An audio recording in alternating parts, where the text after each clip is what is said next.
Jeffrey Cleveland, let's get some straight talk about the economy because people can get lost in all the facts and fact-checking during a presidential campaign. Let's start off with jobs. We got a big jobs number, the September jobs number coming out on Friday. So where do you think it's going to be? Look, Greg, the last 12 months have seen about 200,000 jobs added each and every month. I think something around there, maybe a bit below, would be perfectly reasonable for an estimate.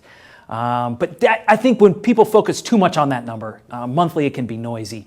And if you step back, you look at the jobs market, we have more job openings than ever before on record all time. We have fewer layoffs at record lows, especially as a share of the labor force.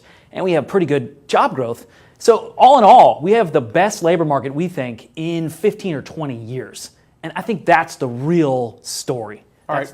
So what's the real story on inflation? Because the Fed is still waiting for it. Are you?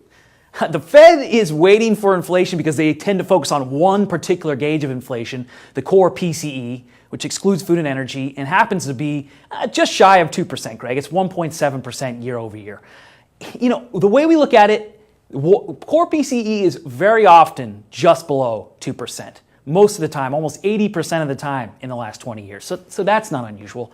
And then if you look at a wide array of other measures of inflation, so beyond just focusing obsessively on core PCE, if you look at median CPI, core CPI, those are all above 2%. So inflation is at or around 2%. It's not deflation, Japan style. It's not runaway inflation, but there's inflation there. All right, so we have jobs, we have inflation. Let's bring it back to the campaign for 1 second. Is there a link between the election and a potential recession? Because if you listen to the campaign trail, things aren't that great out there. There's not a link between the recession and the election. You know, if you look at elections and you ask, in the next 12 months after elections since 1900, how often were they followed by a recession? It's rare. It's one in about every three. But sitting here right now, in any given year, it's 1 in 4 chance, so 25% chance of a recession. So the difference between the election year and a regular year is not significant in our view.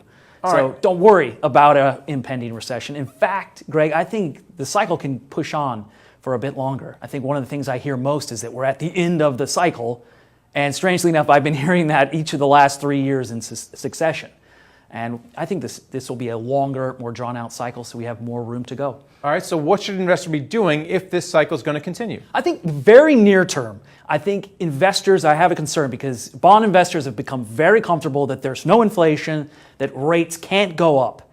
And I think that's wrong. If you listen to the story we're telling, there's some inflation, the employment market is good, the job market is good, that means the Fed should be hiking. So I think front-end interest rate increases are closer than they may appear.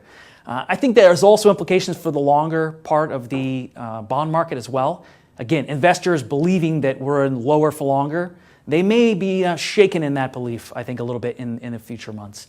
So that's something to be aware of.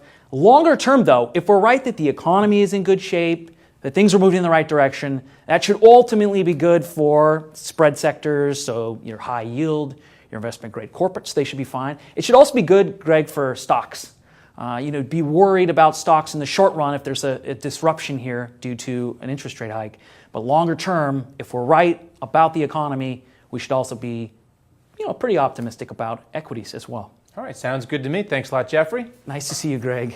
Thank you for watching The Street.